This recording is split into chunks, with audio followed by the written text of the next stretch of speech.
Okay, today we're going to talk about the 13 colonies. We've talked a lot about New England, we've talked a lot about New York, we've talked a lot about Virginia, but now we're going to talk about the 13 colonies as a whole. And we need to understand what the world looks like at this point. You have four major countries that are sort of vying for power in the world. You have Spain, the Netherlands, France, England, and all four of these countries have a presence in the New World. You have Spain in South America, the Netherlands have a colony named New Netherland, which is today New York. France is largely in Canada, and then England has several colonies throughout the Atlantic coast.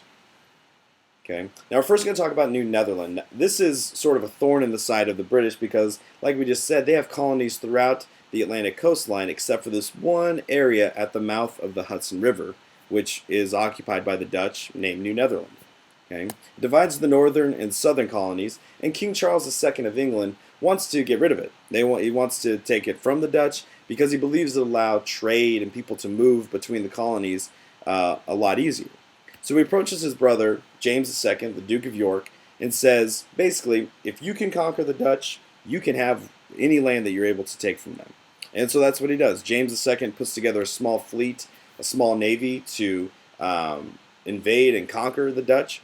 But when he gets there, he realizes that he extremely outnumbers the Dutch. The Dutch aren't prepared for a battle. They don't have nearly the manpower or the weaponry to take on the British, and they just give up. There's no war, there's no battle, no blood is shed, and the English now rule over New York. Okay, the name obviously changes from New Netherlands to New York, and then also from New Amsterdam to New York City, as we know it today. Now, as part of this deal, the Duke of York, the king's brother James, gives a lot of land away to wealthy landowners. He gives it to two wealthy landowners, and they make a colony called New Jersey. So from this whole ordeal, we get, like we said, two colonies, New York and New Jersey. Now, most of you guys know New Jersey as sort of the place for crazy housewives like this person here, and then also for another group of crazy people from the Jersey Shore. And Jersey gets a bad reputation because of people like this. But really, New Jersey and New York were meant to be great centers of trade, and many of them, in many ways, it still is today. You have the New York Stock Exchange, Wall Street in New York, and New York and New Jersey still are these great places for trade and business. Okay, because it's at the mouth of the Hudson River, because it's near the Atlantic Ocean, it's always been that place where goods come in and goods leave, and where many wealthy people are able to make business. Now, at this point, we're going to kind of transfer. We talked about New York. Now we're going to switch a little bit and talk about the 13 colonies as a whole. Okay. Now we talk about two themes for why people came to America at this point in history. One was for economic opportunity. You know, we talked about John Rolfe, John Smith, William Penn, these people that were great businessmen who came to make a better living, who wanted to become more wealthy, more prominent, and were able to do so. And then we also talk about people that were coming over for religious freedom. Okay, we have John Winthrop, William Bradford, the Pilgrims, the Puritans, Anne Hutchinson, all these people we've talked about who have come over because they wanted to worship their God and practice the religion without the fear of persecution or discrimination. Okay, so there really are, like we said, two themes for why people came over to America. Now, when they settled in these colonies started to divide themselves into separate regions. We have the New England colonies, which is basically the northern tip of the 13 colonies. And what distinguishes them as a region is what makes up their economy. It's based on fishing, things like lobster, crab, these really hard to find type of seafood that still is popular today. Shipbuilding, which again is a huge market at this point because that's how goods get across the world. And New England makes enormous ships. That was part of their manufacturing. They make a lot of rum, and rum's really popular. Still is today. So it was a very profitable industry. And then they practiced a certain type of farming called subsistence farming. And again, this distinguishes them as a region because it was different than the other places. They didn't farm to make a huge profit. They farmed mainly for the people in their family and the people in their community. So it'd be very much like your parents having a garden in the backyard, maybe a little bit larger scale to feed many of your neighbors, of the people in your neighborhood.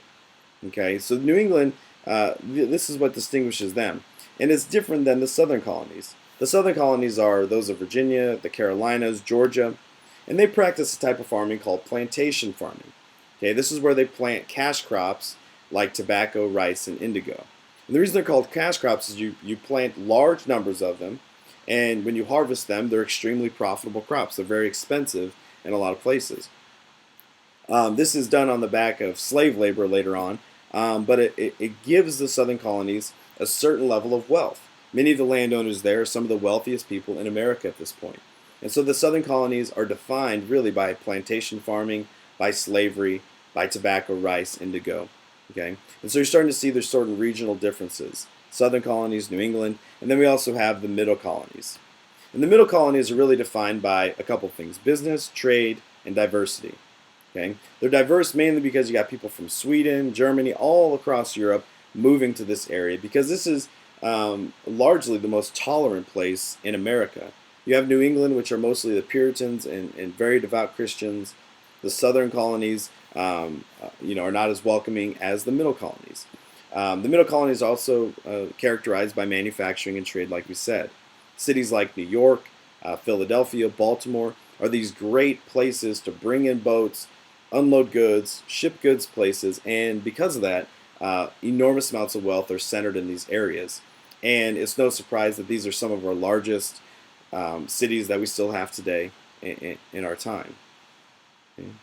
Now, I know I've gone over a lot of stuff, and I'm trying to do this kind of off the cuff without actually reading anything. So if you're confused about anything, if I missed something, if you need me to explain anything, please don't hesitate to tweet me. Even if it's a stupid question that you think is stupid, chances are there's 20 other people that also have that same question. So never be afraid to just tweet me at LVGH Mr. Bales, or if you want to do, email me, you can do that. It's at jbales@paplv.org.